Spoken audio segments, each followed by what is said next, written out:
Mas, meu caro, o negócio é o seguinte: barulho atrai miséria. As palavras e a música, elas não têm uma presença física concreta, mas elas afetam profundamente a alma. E outra, funk é uma merda. É o sinal mais claro do declínio cultural do Brasil. É a podparização do brasileiro. E não sou eu que estou dizendo isso, eu li isso aqui num livro clássico. É o seguinte: o funk é o sinal mais claro da profunda predileção que nossa época tem pelo barbarismo. O mero fato de ter conquistado o Brasil tão rapidamente indica a vasta amplitude dessa ruína interior e mostra que não houve obstáculos reais que pudesse frear a desintegração que esse tipo de música representa. Agora deixa eu te contar, esse livro é de 1948. Eu só troquei a palavra por jazz, que é na qual o autor se refere por funk, e acrescentei o nome do Brasil. 80 anos atrás o autor já ficava horrorizado com jazz. Imagina, imagina se ele presenciasse o que se tornou o Brasil, é o celeiro dos MC Robacena. E é o seguinte, eu encaro o funk como um deboche, porque é um grito de imbecilidade. Não é possível que o camarada consiga financiar um Celtim 48 vezes e coloca um som no porta-mala e fica naqueles postos de gasolina a noite toda tocando funk, gritando bem alto, escancarando o quanto é imbecil. Eu não entendo, eu não compreendo.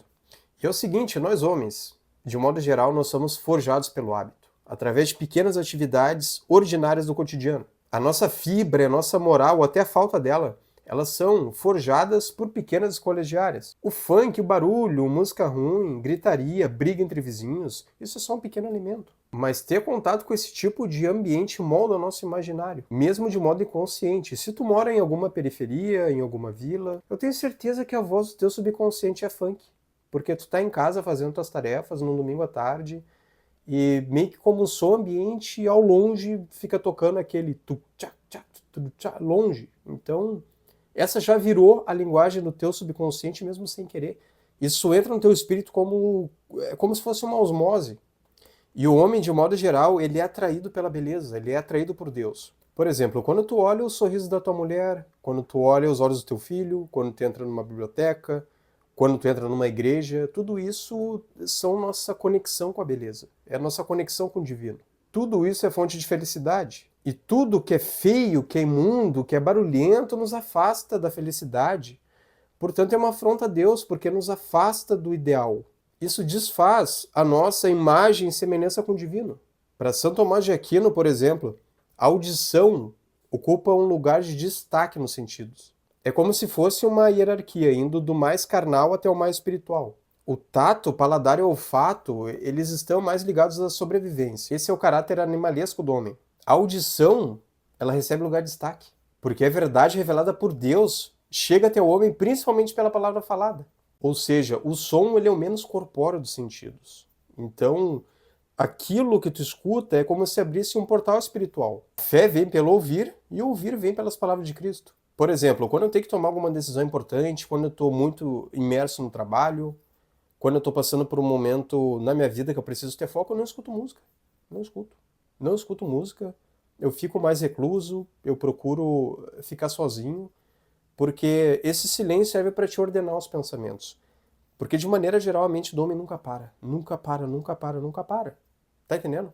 Por exemplo, tu vai num jantar com a tua esposa, certo? Tu vai numa pizzaria. A única função da mulher é estar bonita, arrumada e ficar no banco do carona e tirar foto. O homem, em contrapartida, ele vai ter que pensar no trajeto que ele vai fazer, vai ter que pensar se o local é seguro, onde vai deixar o carro, se tem gasolina no tanque. Ou seja, a nossa mente nunca para. Então, o desafio é o seguinte, é pegar esse ordenamento e apontar para os lugares certos. É um exercício de foco. Quando tu tá num ambiente barulhento, ambiente sujo, tu não consegue ter esse foco. Porque, como eu disse, a tua voz do teu subconsciente vai ser funk, vai ser briga de vizinho, vai ser cachorro latindo, e até conversas supérfluas, porra, ficar perdendo tempo em WhatsApp, tá entendendo? Tudo isso contribui para a mente ficar tagarelando e o homem entrar nesse estado ansioso.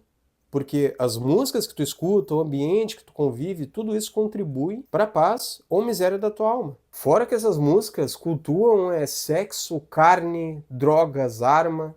Então isso vai criando uma crosta podre no imaginário. E é o seguinte, pessoas fracas são mais inclinadas ao vício, então acaba sendo presa fácil para esse tipo de cultura. E isso é um fato. Pessoas espiritualizadas, elas não suportam barulho. Elas buscam a paz interior através do silêncio. Poluição sonora gera ansiedade e tristeza. Necessidade de chamar atenção, necessidade de fazer barulho, tudo isso são sintomas de um sofrimento profundo da alma. Porque a degradação e a miséria andam de mãos dadas. Irmão, é o seguinte, quem entende isso não suporta poluição sonora, porque ele sabe que não é apenas um som, que não é só uma música, mas um reflexo da tristeza, ansiedade e decadência ao redor. No mais é esse, meu caro, o homem tem que suportar o tédio, tem que suportar o silêncio, porque somente dessa forma tu vai ter um autoconhecimento maior, tu vai ter um amadurecimento espiritual, e tu vai baixar aquela adrenalina e vai conseguir sentir prazer em pequenas atividades do cotidiano, como, por exemplo, tomar uma xícara de café, ler um livro. Uma pessoa ansiosa não consegue fazer isso, porque ela tem essa necessidade latente de barulho. E fica a minha recomendação. Esse livro aqui é excelente, As Ideias Têm Consequências. Claro que ele não fala explicitamente de funk, porque isso aqui nem existia. Esse livro foi escrito num contexto pós-Segunda Guerra Mundial, na qual o autor ele faz um ensaio sobre os motivos da decadência do Ocidente pós-Segunda Guerra. No mais é isso, meus caros. Nada de novo no front.